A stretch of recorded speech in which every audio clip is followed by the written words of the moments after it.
Diets are very controversial.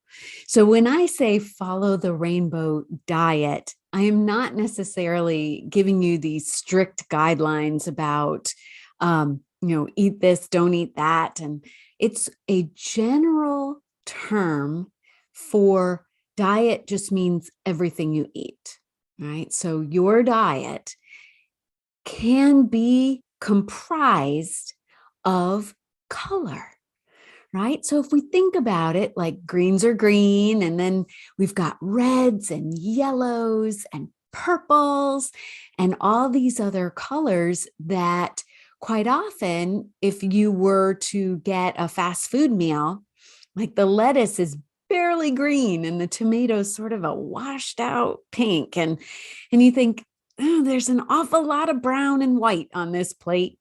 And so I'm inviting you to take a look at the colors you eat. When I was younger, I remember my mother would, when she was sort of meal planning, she would think of it in colors. What's this going to artistically look like on the plate? Are there enough colors? I don't necessarily think she was thinking about it nutritionally. She was just thinking of it aesthetically, that it looks nice to have these colors on your plate. And what I discovered with years of studying nutrition and this diet and that diet and trying to understand the science of natural wellness, there are so many different ways of looking at what's right for you to eat. So, what I wanted to offer up to you is this concept of rainbow diet, also is the concept of avoiding things that are over concentrated. Because, for example, in the New Health Manifesto, I discussed this. Vitamin B is a great example of this. I mean, being a vegan or vegetarian, sometimes it's hard with B vitamins. There are ways. And you have to really be true to your body's needs, or your ethics, if that's why you do it. But if you're going against your genetic profile, based on an ethical choice, sometimes you have to work a little harder to make your body get what it needs. We certainly can do that. My point being is that there are many B vitamins. And so you quite often will see B6, B12, and that's all that's in a supplement. Well, what about all the other cofactors that your body needs to digest that? Folate and biotin and all the other B vitamins. Your body needs this all in proportion and in the right amounts together.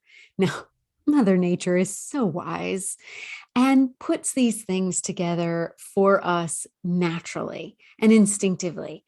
So, for example, when you eat your greens, you have the chlorophyll and you have minerals that help you to digest and able to absorb certain things like the green color that over time nourishes your red blood.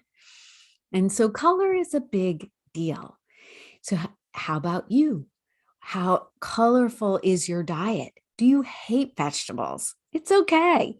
Most of the time, and everybody that I've talked to, it's more about learning how to prepare it or to have it in a way that it matches your palate. Some people have hate Brussels sprouts, and then they have them roasted with some walnuts, a little balsamic vinegar, and it's like, these are Brussels sprouts? So I just invite you to try doing that with your plate first. How can you put a little more color on your plate? Number one. Number two, try and get more whole food type supplements rather than just taking a vitamin E, just one type of tocopherol. Can you get a blend?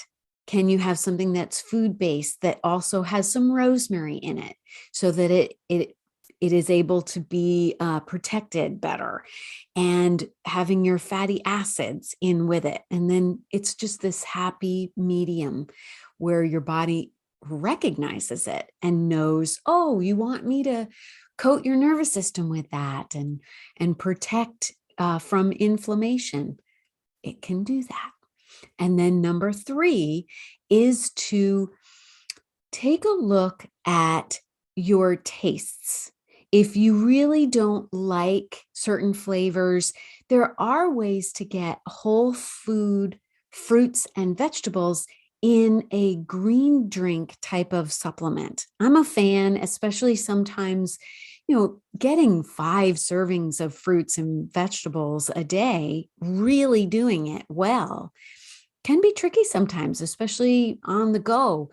Having a green drink handy, and I share that with you, some links that I really like of products I like, making sure that they're easy to digest. You can have berries and greens in the same beverage that can give you a multitude of colors that you can drink right then and there without it being too concentrated. Sometimes the more you take these things in supplement, they can get a little concentrated, which then in turn can give you some side effects, upset digestion. Play around with this. Play around with different colors. Go to your local farmer's market. Take a look at all the colors available and see if you can get them in an organic source.